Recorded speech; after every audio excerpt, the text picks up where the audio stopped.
We'll go ahead and call the December 3rd, 2013 meeting of the City Council to order. If you'd rise for the Pledge of Allegiance. I pledge allegiance to the flag of the United States of America and to the republic for which it stands, one nation, under God, indivisible, with liberty and justice for all.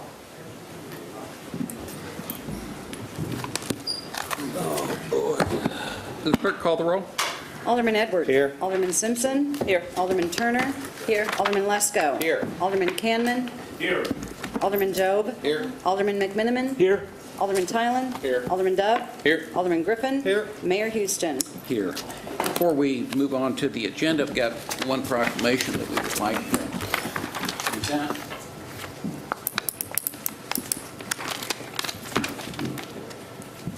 Each year, as we do our employee giving campaign, we have a contest between various departments of city government in terms of looking at the number of people that we have and then the percentage of giving.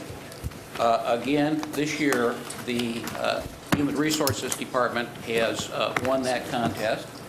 And Melina, on behalf of members of the City Council, I want to offer you our congratulations and present this proclamation to you, and we may go on a trophy. Well, thank you.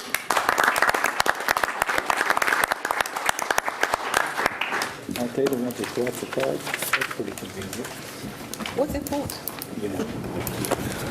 Okay, the chair will entertain a motion to incorporate the pre-council first reading of ordinances into the record of this council meeting. So moved. Second. It's been moved and seconded. Discussion. Hearing no discussion, all those in favor say aye. Those opposed say nay. Aye. The chair will entertain a motion to dispense with the reading of the minutes of the November 19, 2013 City Council meeting and approve the minutes. So moved. Second. It's been moved and seconded. Discussion. Hearing no discussion, all those in favor of the motion say aye. Those opposed say nay. Aye. The motion carries. The next item on the agenda is the consent agenda. The chair will entertain a motion to incorporate the pre-council reading of the consent agenda into the record of this council meeting. So moved. Second. It's been moved and seconded. Discussion. Hearing no discussion, all those in favor of the motion say aye. Those opposed say nay. Aye. Motion carries.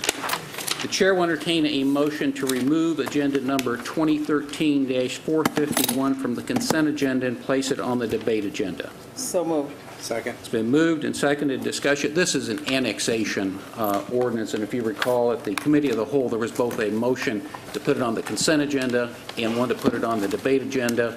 When they listened to the tape, they picked it up as it should be on the debate agenda. Well, I we just know I simply- made the motion to put it on the debate agenda.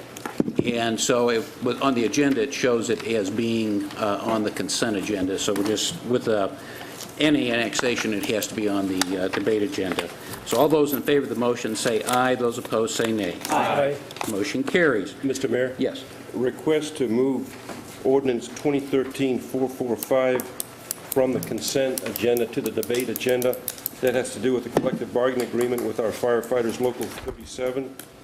And secondly, request to place on the debate agenda 2013-446, which is the annual levy and assessment for real estate tax purposes. Thank you. Okay. Okay.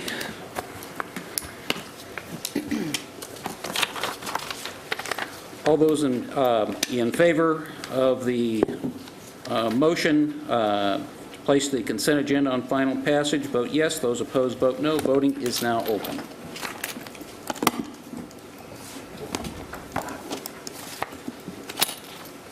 The motion passes 10-0. Okay, agenda numbers 2011-104, 2012-123, 2012-226, 2012-376, 2013-128, 2013-174, 2013-193, 2013-245, 2013-260, 2013-266, 2013-296, 2013-376, 2013-397, and 2013-398 remain tabled or in committee. Okay. The Next item on the agenda is number 2013-445, an ordinance authorizing the execution of a tentative bargaining agreement with the International Association of Firefighters Local 37 on behalf of the Springfield firefighters for a time period covering March 1st, 2013 through February 28th, 2016. The chair will entertain a motion to place agenda number 2013-445 on final passage. So moved. It's been moved and seconded. Discussion? Mayor, this is an important collective bargaining agreement. It concludes a 5-year agreement and begins a 3-year agreement with our firefighters. And it involves a large number of significant changes to the collective bargaining agreement. I think our negotiators deserve a lot of credit for taking the time and effort to negotiate this contract and for the firefighters to approve it in a close vote, we're told. And this council deserves a lot of credit for 2 years ago when, Mayor, you proposed that we extend our existing contract by 2 years. And this council decided not to do that, and instead we've got a better new 3-year contract than what we would have had 2 years ago had we extended the then contract, because these 40 changes that were made, 40-plus changes, would have never been made and negotiated. But the reason I'll vote no on this contract, like I have for all the 25-plus other collective bargaining agreements, is that we have no way to pay for the $1.5 million of increased wage base over the course of the 3 years. And the reason we don't have the money to pay for it is because we're not paying our existing bills and we're living beyond our means. And the reason we're doing that is, again, the same reason that has been the case for almost 20-plus years, and it's the reason the state of Illinois is debating their pension reform today in the General Assembly and passed pension reform, is that year after year we underfund our pensions. And we just this month received the latest actuarial reports from our police and fire pension funds. And collectively, the unfunded liability for the police and fire pension funds grew again in the most recent 12-month period that was reported to us, $11 million. A year ago, it had grown by $12 million when we had this same type of meeting in relation to the next ordinance, which will be the tax levy for real estate tax purposes. And the year before that, it had grown by $30 million. And the 4 years before that, it had grown by $90 million. So our unfunded liability has grown from roughly $100 million in 7 years to $127 million. And so we're not paying our bills. And the main reason we're not paying our bills is because we're premising our payments to the pension funds based on fictitious understandings of our investment expected rate of returns. And this is important to go over this again because this is a 3-year contract with our firefighters, and the public needs to know the pay levels that our public servants are receiving.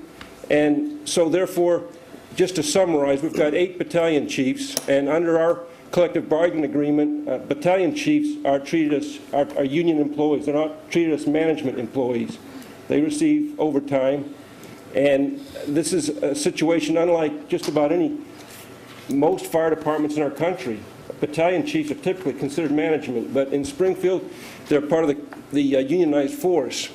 And we have 8 battalion chiefs, and with this contract, their average pay will grow beyond $100,000 per year with this contract, plus overtime, plus benefits.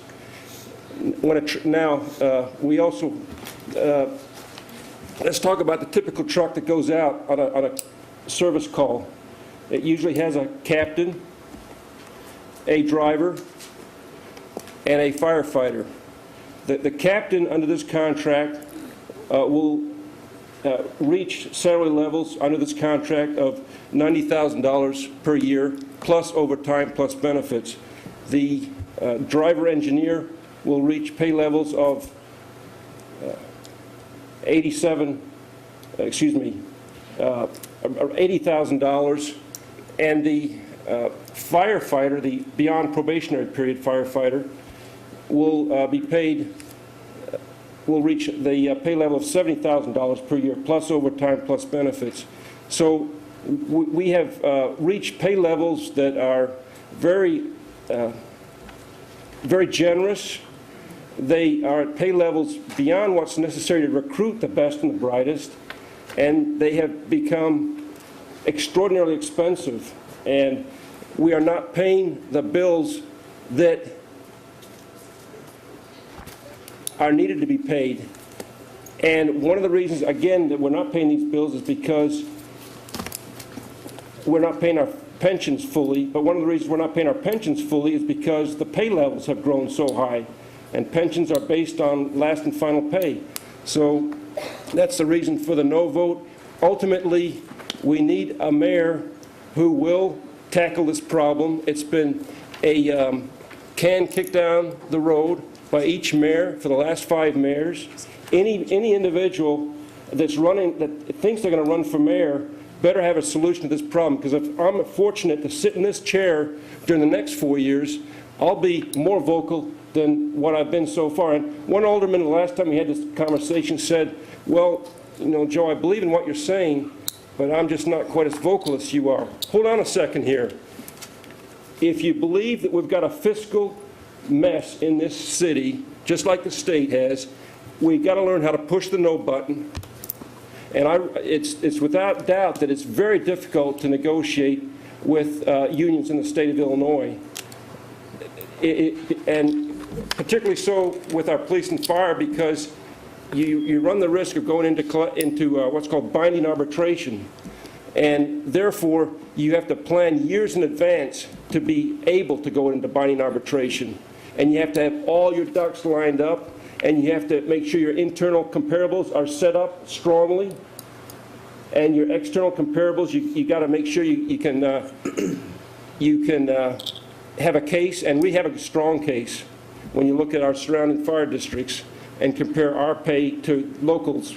Like, for example, well, Chatham isn't the best example, but our pay levels are 30–40% higher than what Chatham is paying for their full-time firefighters. So we respect our firefighters. We want the best and the brightest. But you have to understand that the city of Springfield residents and citizens, the median income, the median household income for our citizens is $55,000. And under this contract, we'll pay no one that's unionized that's beyond probationary period will get less than $70,000. So when you get a situation when our citizens are all making, on average, a lesser amount than our public servants, we're getting into a problem. Because how can you expect to grab more money from the taxpayers when we're paying it to public servants that are getting paid such high levels? Particularly, and this is another rubbing point here, particularly when the facts are our public servants, in the case of our firefighters, 1/2 of them live outside the city of Springfield. And we respect the firefighters that live inside the city of Springfield, and nothing against the firefighters that have moved out. But we can't allow our payroll and our retirement money to year after year leave our city. And we want to reward those that want to live in the city of Springfield, and it can be an economic incentive program. So I'm not going to give up this fight about the residency requirement, but I think we need a new mayor for that too, because to be honest, Mayor Houston, you did not follow through, and you've given lots of excuses about why you can't follow through on the residency requirement, but it's something we need, and there's ways to get there. So thank you. Mr. Mayor? Alderman Edwards? Yeah, you said a lot of things there, but there are a couple of things there that I think need clarification, and it's easy to throw somebody's salary out there and for low value, but I've sat on both sides of the table, and it's not about what we can or can't get. It's about how you compare with everybody else. And Chatham is not one of our comparables. There's 7 communities throughout Illinois that compare with us. So when you go in to negotiate, you compare yourself with what is agreed to in comparables. And that's basically how you set your salaries. It's not about what we can afford and where the money comes from. And I know that sounds ridiculous, but when you get into arbitration, those are the facts that are going to take place. And our probationary firefighters don't start out at $70,000. They start out at 70% of $70,000, which puts that number somewhere around $49,000. Then the next year, they're at 80%. Then the following year, they're at 90%. And the reason I know that to be a fact is because I helped set up the journeyman program, apprenticeship program through U.S. Department of Labor, and that was part of the agreement. So it's a continuing education thing. They don't start out at the top of the rung as firefighters. They start out at 70% of that firefighter's salary. So when we throw out facts and figures, it's easy to do that, and I understand what you're saying. But when you do the comparables, I think this is an excellent contract that was negotiated. And I, too, am for residency. Everybody's heard me say that over and over and over. But I think when you come back and look at the 45 points that you brought up and said this is better than what we had before, and we had the labor relations gal stand in front of us, I think when you look at the 1% raises over 3 years that we're looking at in this contract, it's far below the 2.1 CPI that it could have been if they would agree to say, just give us what everybody else is getting to a CPI. So I think we've done an excellent job. I think we do need to go farther, but I think there's a lot of give and take when you go to the table. But you got to remember comparables. You just can't pick out a fire department out of Illinois and say, we want to compare to those guys, because it won't work if we do end up going to arbitration. So if we're going to talk facts and figures, we need to use what's used at the bargaining table. Mr. Mayor, just very briefly, I agree with what you're saying about comparables, but as to your point about probationary, I was very clear to say that our firefighters beyond the probationary period are making $70,000 plus with this contract, and I fully understand the probationary period lasts 3 years. I could have swore you said no firefighters making under $50,000. And if you use our probationary firefighters that just come on, they get 70% of $70,000. And that takes them under the number of $50,000. I was very clear that I said beyond the probationary period.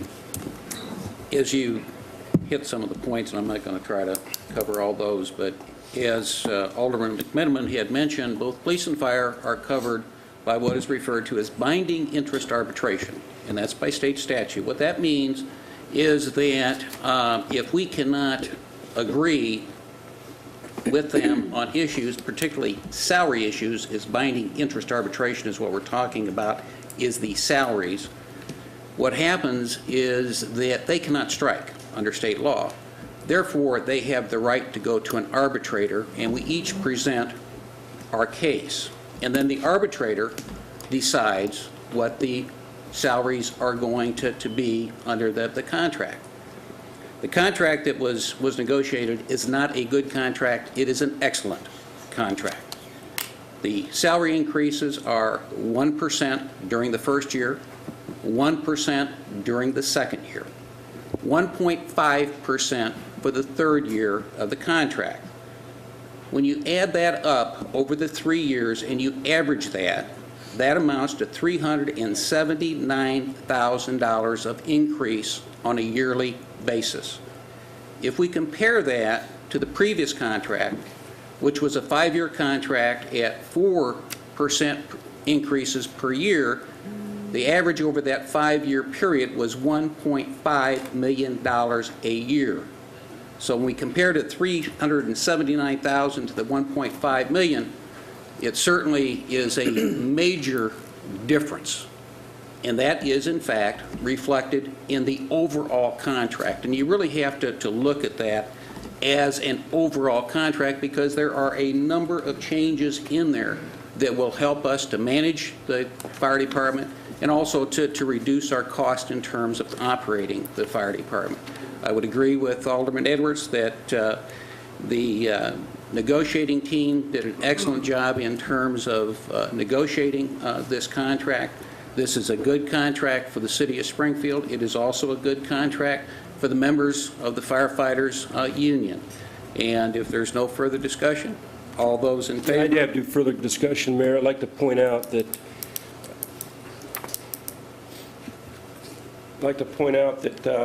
you haven't indicated how we're going to pay for this. So if we're going to raise the base pay for everybody, then give us a roadmap on how we're going to pay for it. You can't just continue what the previous mayors have done.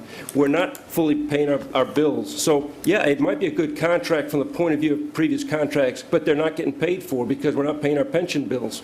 So that's point number one. Point number two, I remember clearly 2+ years ago when we had our first collective bargaining agreement to be discussed by the City Council. We went behind those closed doors, and I talked about how we've got a unique opportunity to go with a wage freeze, knowing that the smaller unions do not have binding arbitration. So if you want to build a real favorable internal comparables, you start with the unions that don't have as much leverage, and you get your zero-base internal comparables.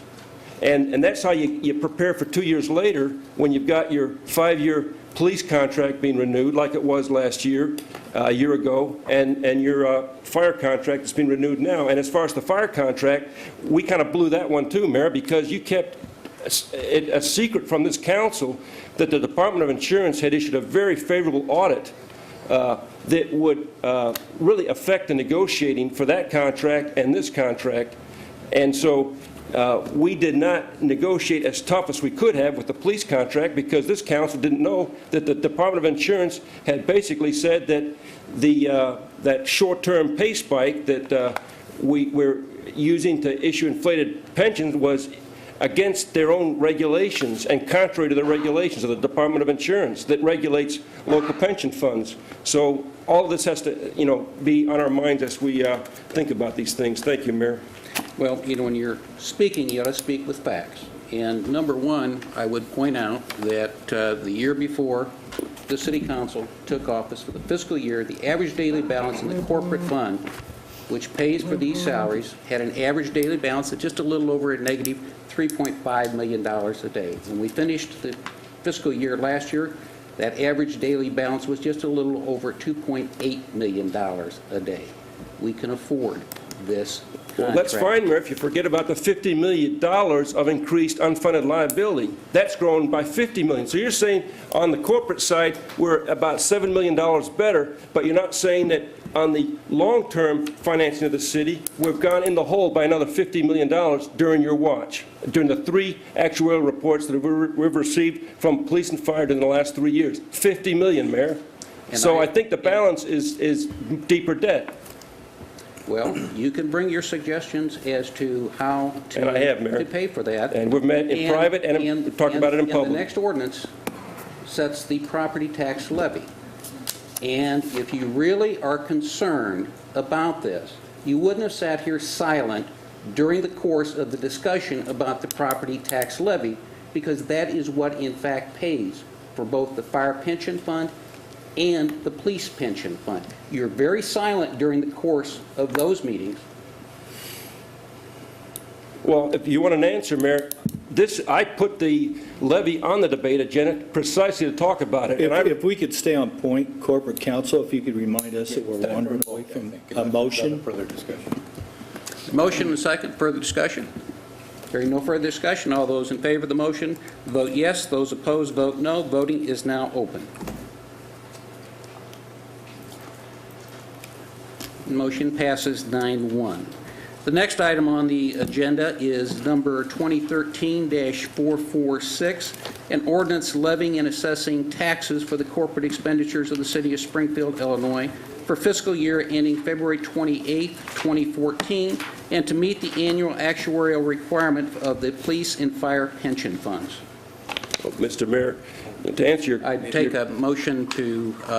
So moved. Second. It's been moved and second discussion. Mr. Mayor, as far as why I remained silent last week on both these ordinances, our chairman Alderman Edwards made a request that we're going to devote a significant amount of time to the Oak Ridge Cemetery. I believe that lasted a full hour. And Alderman Edwards said, let's move things along with the other ordinances. And furthermore, it's best not to say things twice. So you got to pick and choose. You can either say it during Committee of the Whole or say it during the council meeting. But the reason I'm voting no against this one, and I wish I'd voted no against the 2 tax levies that we've faced this last year and the year before, is because, again, we're basing our finances on fiction. The law requires that we raise enough money from real estate taxes to pay our police and fire pension funds, and we are not doing so. So therefore, you're correct. We need to raise our taxes, but we need a mayor that will be negotiating with our unions and try to, it's got to be pain and suffering on both sides.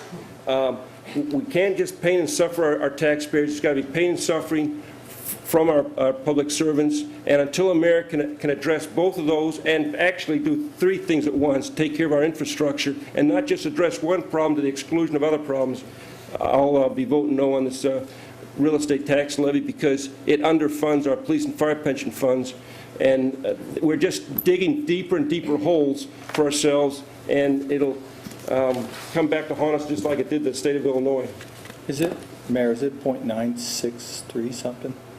That is, I don't know the exact But that's what- millage, but that's, Okay. it is the same as what it has Okay. been. There is no increase in the property tax. 9385.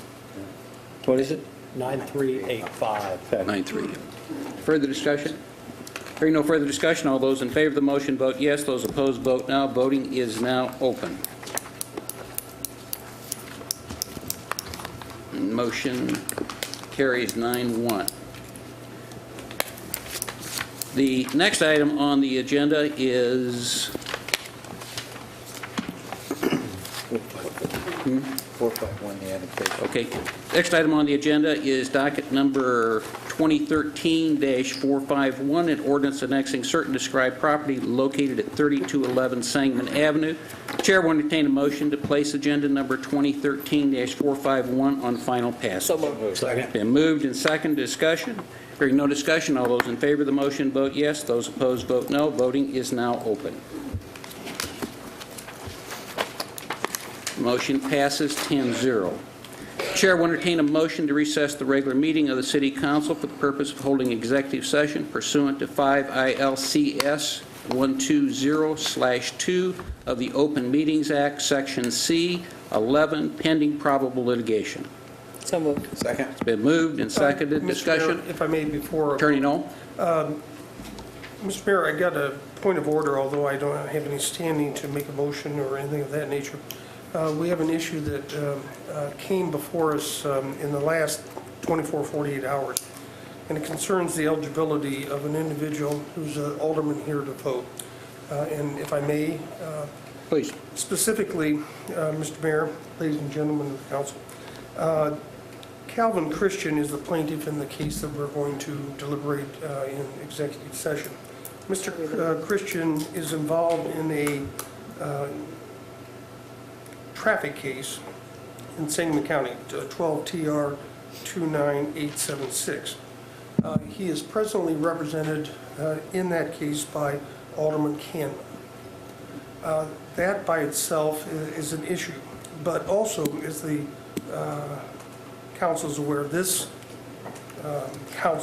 this law firm has been retained on a federal case of Calvin Christian versus City of Springfield, captioned here in the Central District of Illinois as 133135. And count 6 of that particular count, and the general allegation is that Mr. Christian has been discriminated against and harassed by the police.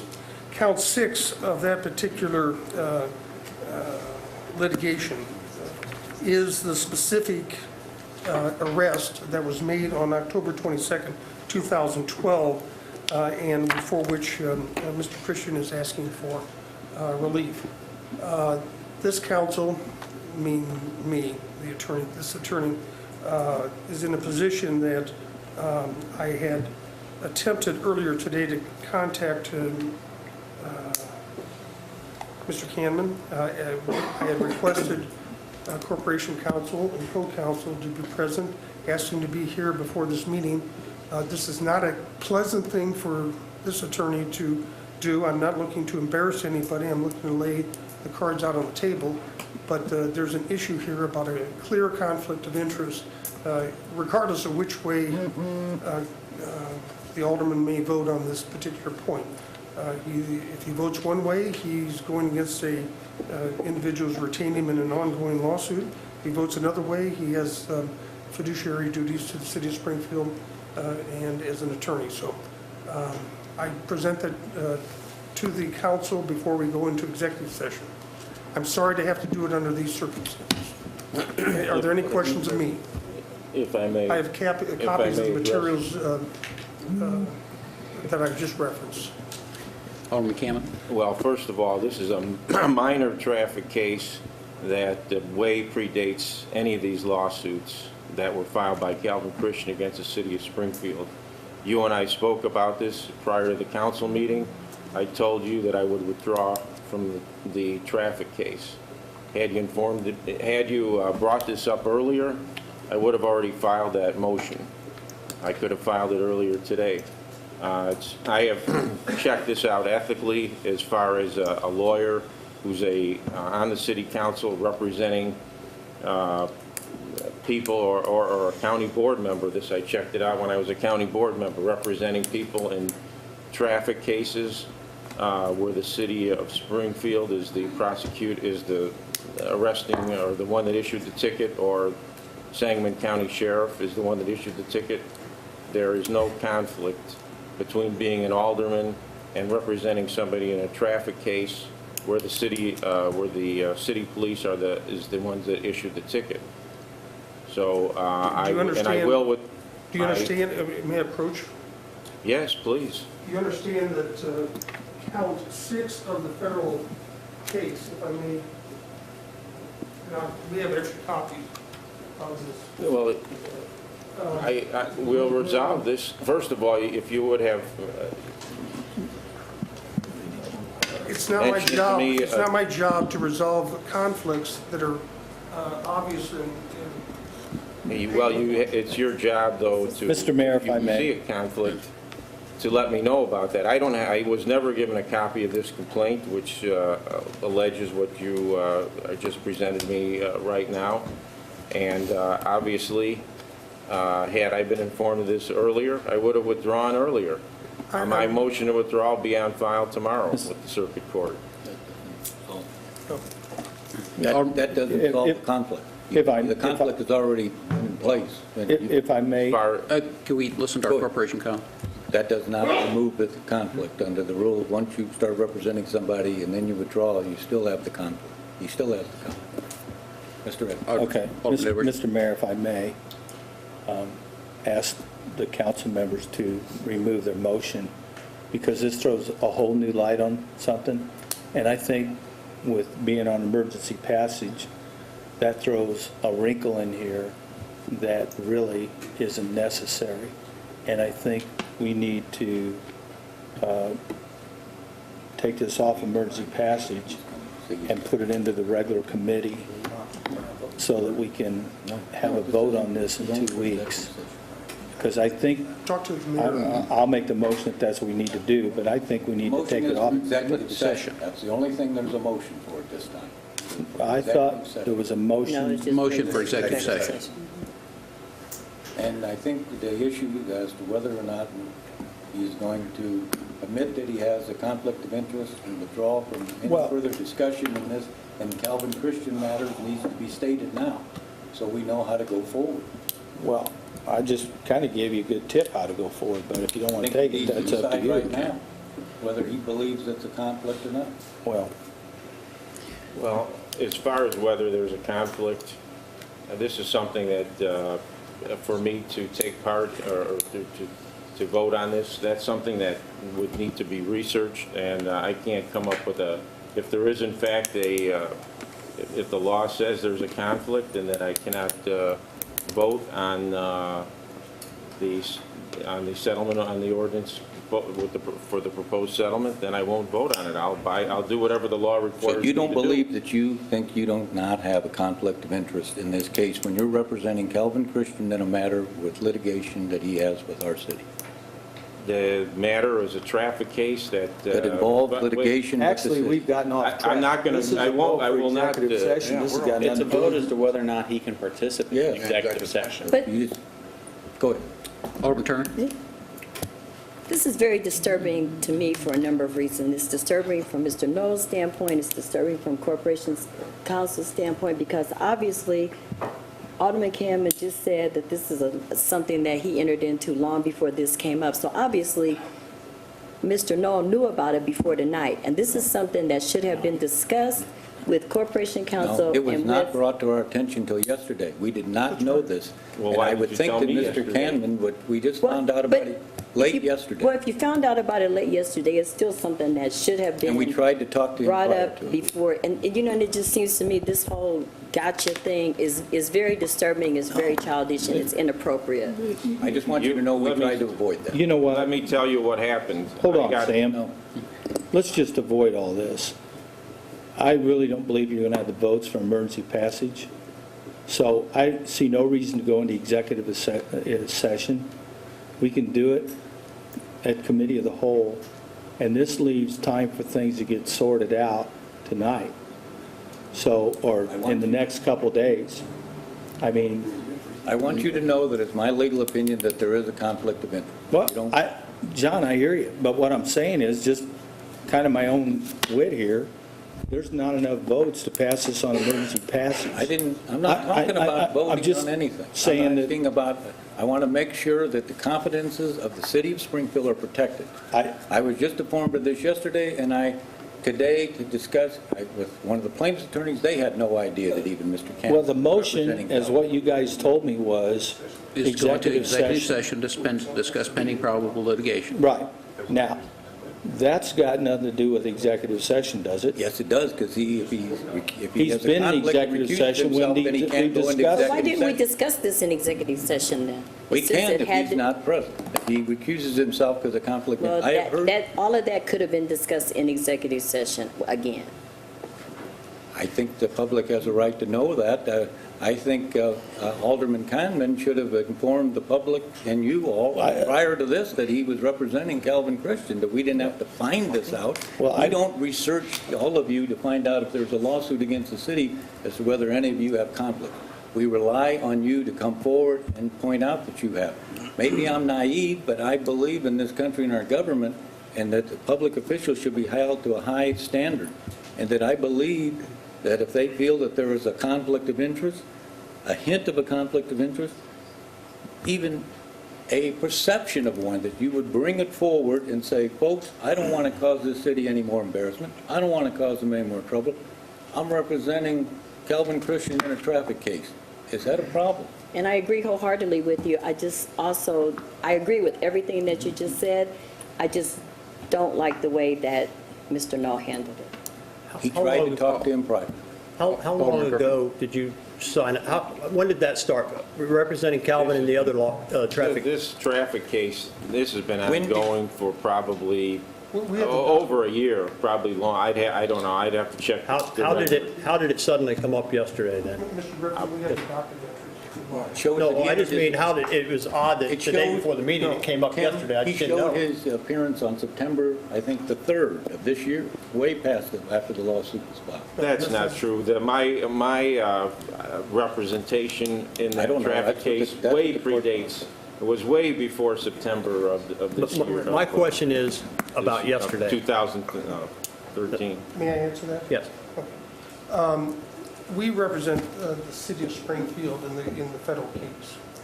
One of the things we did was try to inventory. Mr. Christian has 50, 60 traffic. We're trying to figure out and compare the traffic tickets as they come up compared to what he's alleged in the federal case. We went through that on Sunday. I went through this, finding out what the status was. The next case up is the 2012 case that Mr. Canman's representing him. That's when I discovered I met with the Corporation Council yesterday, and I said, here's our situation. It's not just a traffic ticket, it's a traffic ticket that he has in the federal case also saying the police are harassing him. And I felt that I was duty-bound to discuss this with Corporation Council, also with a fellow member of the bar. I asked Mr. Canman, I left a phone message for him earlier today on his cell phone. I emailed him middle of the afternoon and said, I'll meet you with Corporation Council, words to this effect, at 5:15 today. There's a matter that we need to discuss. I'm not one to go out and embarrass people on purpose, not my style. I want to sit down with him and say, here's your issue. I didn't want to present it here like this. That was not my call. But it's an issue here that is a major problem. And if it's not handled correctly by me or him, we're in front of the ARDC, either being complained by Mr. Christian or any one of you for not following the proper rules in terms of disclosure of these things. Well, let's do this. Let's take a vote, see if we got enough votes for executive session. If we don't, this is a moot point. If we do have enough, let's see if Sam will sit outside, and if everything gets worked out this week and he proves that there is no conflict, he can get the minutes, and he can then at that point catch up and we're all on the same page. Mr. Mayor, just addressing Mr. Knoll's point, Mr. Knoll emailed me earlier today. He wanted to meet with me 15 minutes before the council meeting.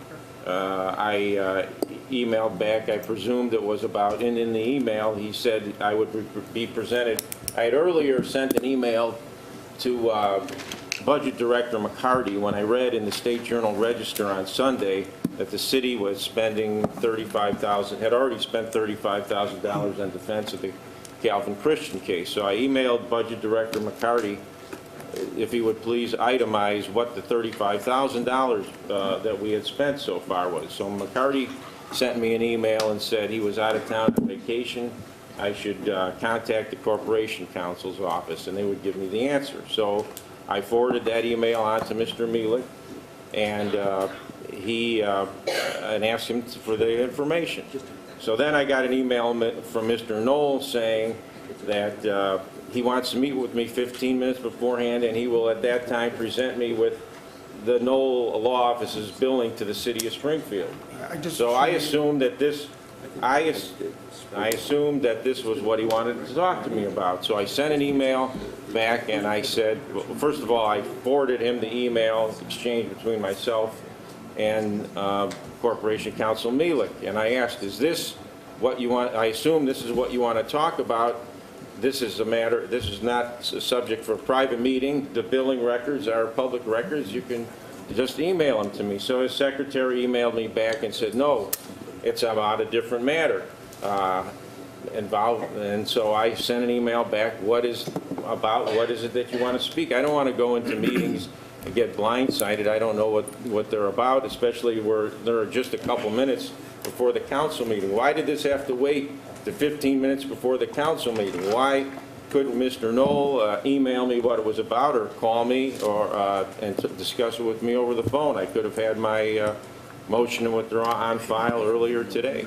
But he chose to handle it in the manner he did, and we are where we are. And I won't, until I consult with my own legal counsel as to what my rights and obligations are, I won't take any further action involving the settlement of this of the case.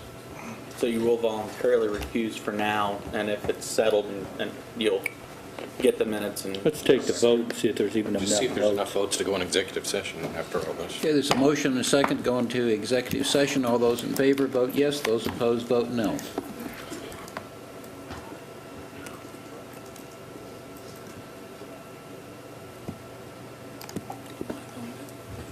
Okay, motion fails 3-6.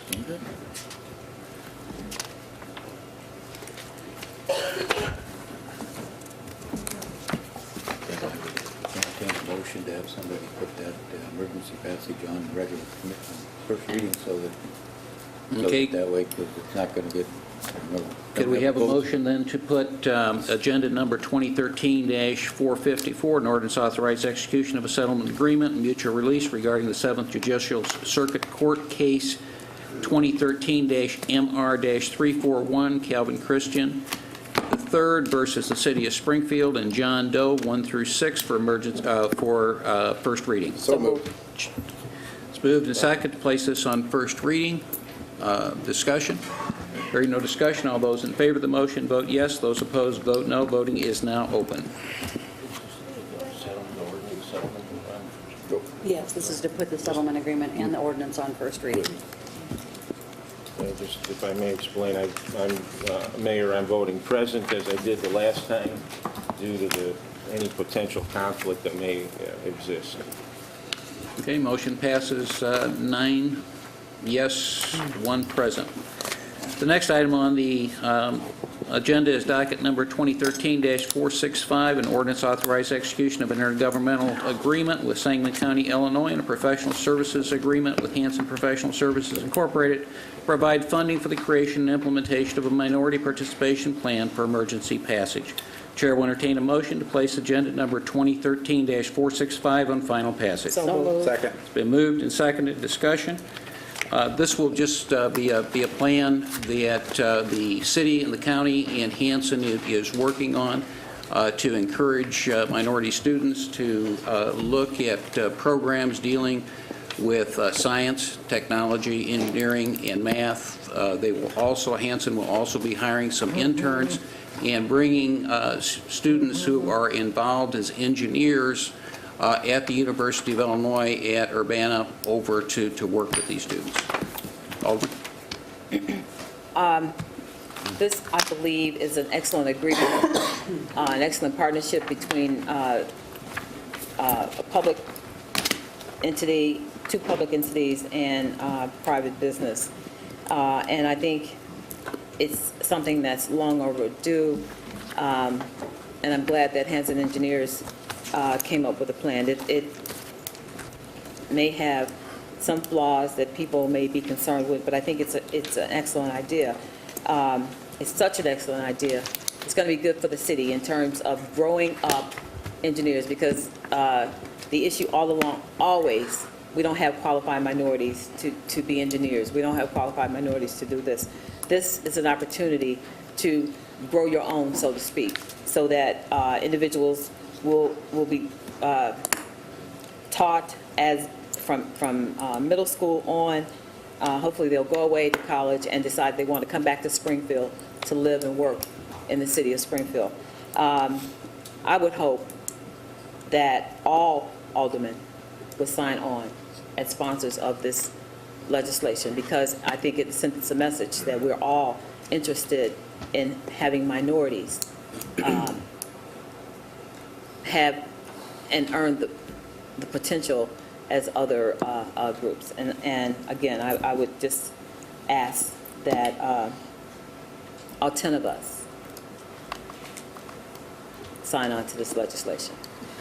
And I might add that the students that will be coming over from the University of Illinois are minority engineering students. I know that. Well, I forgot to mention that. Alderman Griffin? Actually, in response to Gail, I'd be happy to put my name down as a co-sponsor of this wonderful legislation. Just clarification, did we just overlook this for the timing? I mean, I understand this is a concept of, I know there's a lot of questions usually come up with emergency passage. We just missed the filing. That's why we're addressing Actually, it this way. I've got to do an amendment to this because we had stuck down the wrong dates in the original ordinance. And the reason that we're asking for emergency passage is that there's going to be a press conference on December the 16th that would involve our United States Senator Durbin and Congressman Davis. And if we would do it on a normal basis, we would be coming up on Tuesday, and I'd rather have this passed when it's announced. But I don't think I'll get a habit of voting for stuff just so somebody can stand in front of a camera and get a press conference that they have nothing to do with this. That's not why I'm voting to get it going. I think it's important enough to get going, and I like the concept. We're not up here talking about giving somebody jobs. We're up here talking about giving someone a skill set to be a great qualified employee and come get a job on their own merits. I think this is a great step in the right direction. The chair will entertain a motion. Mr. Mayor, more discussion? Could I do the amendment? Yes, Mayor. The chair will entertain a motion to amend agenda number 2013-465 to correct dates for the term of the agreements. So moved. Second. It's been moved and seconded. Again, that's just a change in terms of the dates on the agreement. Alderman McMenamin? Are we going to vote on that amendment now, or? We can. All those in favor of the motion to amend, say aye. Those opposed, say nay. Aye. Okay. The discussion of the ordinance as amended. Thank you, Mayor. I share Alderman Griffin's point of view on this, that I'm going to vote yes for this ordinance. It costs the city $10,000 a year for 20. each of 2 years. 20, And no, it's 20 a year. I thought it was 20,000 spread over 2 years? 20,000 per year. Oh, And each of the partners will be putting in 20. okay. Is that the amendment we just made? No, that was in the original Okay. agreement. However, as discussed by Alderman Edwards, I agree we shouldn't put ordinances on emergency passage just to satisfy a press release. I think our citizens deserve careful review of ordinances, and this one first became available to us 4 days ago. Normally, ordinances go through a 2-week review process, and just for example, we're making an amendment to this because someone caught something that was wrong in the ordinance. Well, you never know when you're going to catch something wrong with an ordinance, and that's why we have a 2-week review process. And but I'm going to vote yes, and hopefully we won't lower the standard for what's considered an emergency, because that's dangerous to our citizens when we make it too easy to pass legislation. Thank you. Further discussion? Hearing no further discussion, all those in favor of the ordinance as amended, vote yes. Those opposed, vote no. Voting is now open. The motion passes 11-0. Is there any unfinished business to come before the City Council? Excuse me. Alderman Simpson? It's Chief Williams' voice. Oh, Chief Williams' voice.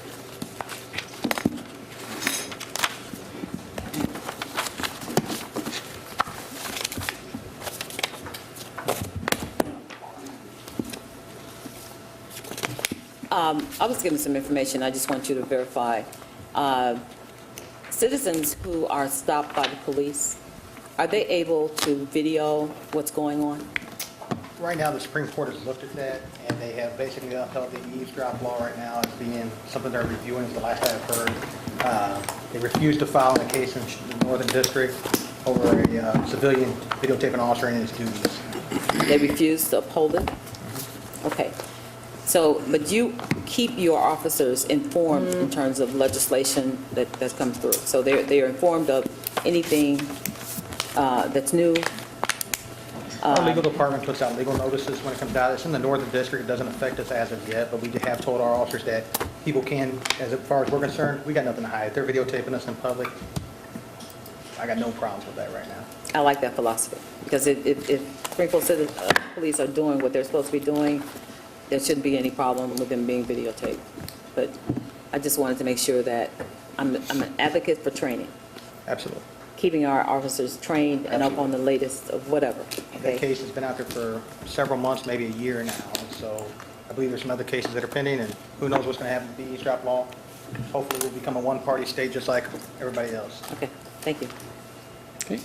Is there any new business to come before the City Council? Mr. Mayor, can we stay on old business for a second? Sure. I made a request to put 2013-454 on first reading. That's an ordinance that would release the Oak Ridge closed session meeting tapes and the tape in the minutes, and I don't see it listed on the agenda, Corporation Council, so I didn't know if that was an intention to omit it. No. I saw it. It's in a different number. I saw It it. has been introduced. It's changed to a different number? Yes, sir. Yeah. Okay. Thank you. Okay. Is there any new business to come before the City Council? Mr. Mayor, Alderman Tyler? I know that What is? No Shave November, and I haven't found the reason. But I know that with the holiday season, each of the aldermen has different charities that they support, and each one of us does our own endeavors. And I'm very proud of this particular council over the years. We have all done amazing things. I know that I've helped, that Gail Simpson's had several things, and Frank Lesko, Corey Jobe, Frank Edwards, we all have different things that we do. One of the items that I do support is with Toys for Tots.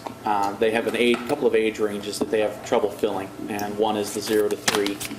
And I will be helping with Toys for Tots this Sunday at Babies R Us with a specific baby drive for 0 to 3 age children for collection for toys. And I would appreciate any and all support from the community that I can get. Thank you. Thank you. Also, just might note that our Project Relief marked 30 years in operation, and it provides relief to low-income customers over the winter months. The program is primarily funded by donations from customers that add $1 or more to their utility bill. 100% of these contributions goes towards helping needy CWLP customers. Last year, 115 families were assisted. As much as the kindness of the program contributors is appreciated, the need always exceeds available funds. If you go to the CWLP's Facebook page or the website, they put a link up to the Project Relief donation form. There is also an insert in the November bill that you can use. CWLP customers interested in getting assistance may also call the Project Relief office at 789-2414. That's 789-2414 to see if they meet the income requirements, and then those eligible will be scheduled for an appointment to apply. We have several people. Alderman Griffin? One more new business. Can't forget, when we talk about the holiday season, we have one important thing that we've neglected to talk about here. Looking at our calendar here for the Tuesdays in December, it looks like Oreo the ball. 17th will be a city council meeting, and that looks like it should be our annual cookie night. Oreo. Or, you know, I'll make them for you, Ms. Simpson. Thank you. But you know that the city council members, the administration, and the directors, et cetera, that after the meeting on the 17th or whatever day, it's usually before the Christmas holiday, we do have a little cookie, not a cookie exchange, but basically a little cookie party. And some of you that cannot cook, we do accept milk and cocoa or something along those lines. But it's time that we just actually get off the clock, don't talk about city business, and spend a couple minutes talking to each other, talking about our families, and wishing each other Merry Christmas. So hopefully we'll have some participation. If there is any questions, make sure you just talk to Jeanette between now and then. She'll make sure you have an assignment. Thank you. Alderman Simpson? Alderman Griffin, I have a meeting that night after council meeting, however. So you need to go pack? Or? Yes. Those things are addictive, aren't they, Gail? I wait all year. I wait all year. Okay, we have several people who have signed up to speak tonight. The first is Rose Berger and Ray Austin. If you just approach. Okay, Mr. Austin, if you just come forward and just introduce yourself and your address for the record.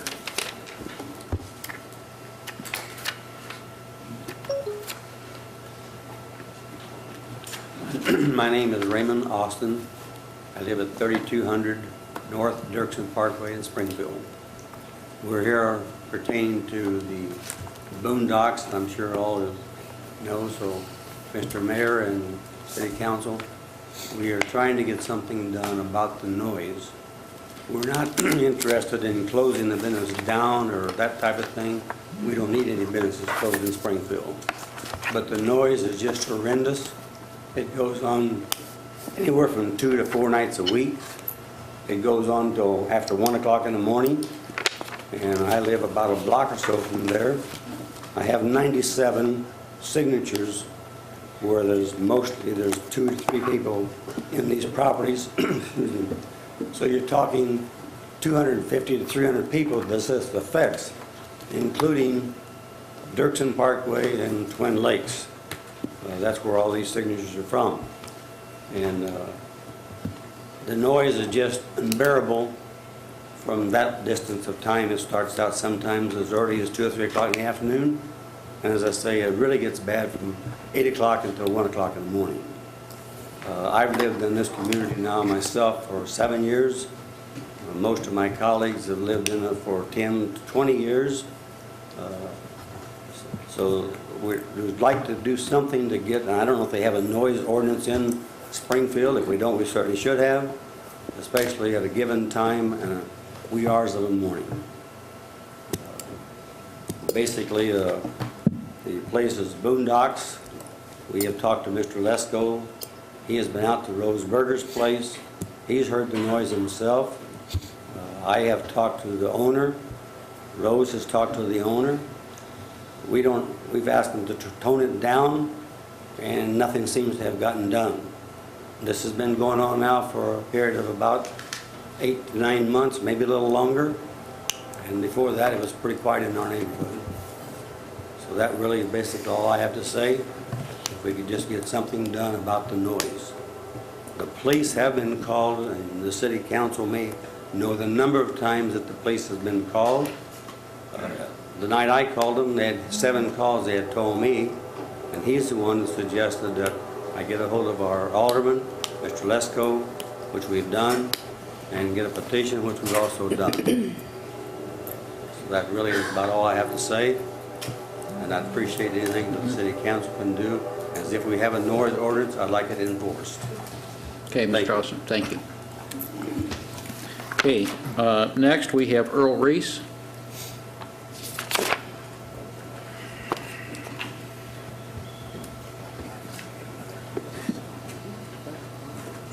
Everyone. Earl Reese, 2077 Stonehenge, Springfield, Illinois. How's it hanging? Hope you came by and checked out my tree. Been trying to clean up my neighborhood. It's rough out there. It's getting tougher and tougher every day. The other day I called the police to turn in a fly dumper. I sat there for 4 hours and waited for an officer to show up. Called the city. City told me to call the county. Called the county. Deputy came out. Didn't come out for 4 hours. I sat there and waited. I called back after 4 hours. I got back to talk to the deputy who's supposed to come out. While I'm sitting there, deputy never came out. Next thing you know, I was making a sandwich. Somebody flew up in my driveway like the Dukes of Hazzard. It was a deputy. You know what he wanted to do? He wanted to arrest me. Can I hand you this? This is a fly dumper I caught in my neighborhood.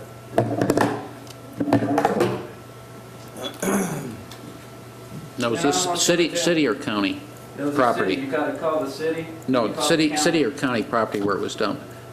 It was on the county. I live in the city. Officer showed up at my house. You can't turn Go back to anything- the microphone. Sorry. Came back to my house and told me that I can't turn in fly dumpers unless the stuff's thrown on my own property. Well, I commenced to showing him, well, those 4 tires around my tree and one hanging in the tree, it's a product of fly dumping right on my yard. The rest of the stuff in the tree, product of fly dumping. You know, officer yelled and screamed. I didn't know why. I'm the one that called to get something straightened out. Yells and screams, tells me I changed my story 5 to 10 times in a short time I talked to him. No possible way. I turn around and walk for my door. I go for the door and before that I asked him if I was under arrest. He goes, no, not at this time. So I get to my door. I call the supervisor. You know what the supervisor tells me? Go out and talk to this man that's yelling and screaming at me. I had a fear for my freedom, fear for my life, and fear for my neighborhood after that. Why does this stuff keep going on? And I'm filing a complaint. I'm going to the right stages. I don't know all of your paperwork. This is getting ridiculous out of my neighborhood. We fought to clean it up. This man here knows all about it, Mr. Frank Lesko. I call him to get a petition years ago about cleaning up the neighborhood. We don't do petitions. Well, he's got a petition now. I call him up about the neighborhood. The neighbors acting crazy, acting stupid. Can I ask you a question, Mr. Lesko? Sure. Are I you... believe that's against our rules, to be honest, rules of procedure. The What's that? speakers are not allowed to ask questions of the alderman, to be honest. Oh, I It's in can't our ask you a rules. question? It's in our rules. You slid by that one. Well, there's a few things I want to tell. Can I tell you something instead of a question? How would you feel if you lived in a neighborhood all your life? You call, you complain about the rental properties. You turn the rental properties in, the ones that are causing problems. They go up and down the street calling you a pedophile, calling you all kinds of names because they got turned up by the police. Now, what would you do if you called your alderman, he laughed at you, hung up on you 20 times during this discussion? Do we need to elaborate on who the alderman was? Yeah, you do. Do you want to I You want want me to this- keep going, or you want to talk to me about this? No, You you- never want to straighten it out before? Because you You know can what you tell told me?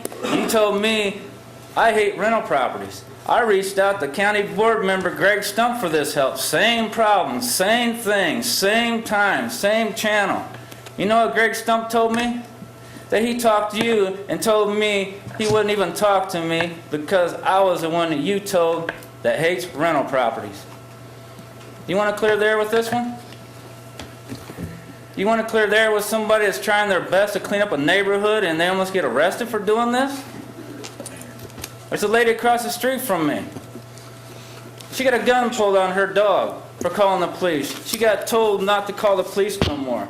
The lady's got grandchildren, 61 years old, retired, to take care of her grandchildren, moved from another city, moved here for a better life. Now you know where she's going, Frank? She's moving again. My neighborhood, good old neighborhood. Elderly people are afraid to come out, afraid to speak their mind. Does it all have to be left for when we vote, or is there humanity in our neighborhoods anymore? Do the small people have to be picked on?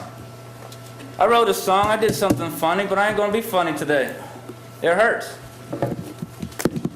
How would you feel when you walk in and out of your door, whether you're gonna go to jail or not because of the neighborhood you lived in? Because of the attitudes of the police, attitudes of the neighbors, the garbage on the streets, the fly dumpers. Nobody wants to do anything about it. Thank you, Mr. Reese. Thank you, sorry, it took 3 seconds more. Next, we have Mary Taylor. Was never told. Ms. Taylor? Okay. And then we have Michael Higgins. One.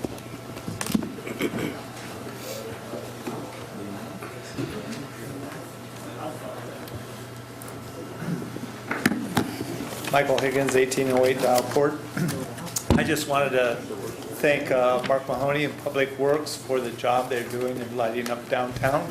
I want to thank Abby Walden for organizing citizens and organizations to decorate the pots downtown. I think they did a great job.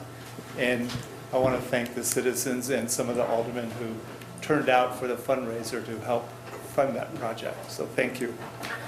Thank you, Mr. Higgins.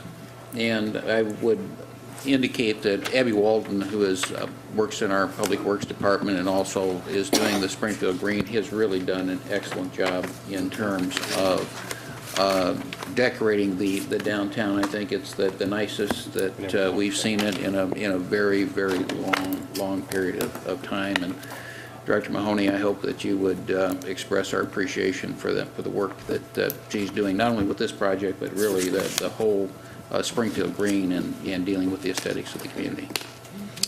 If there is no other business to come before the council, I would accept a motion for adjournment. Second. Moved and seconded. Discussion. Hear none. All those in favor say aye. Aye. Thank you.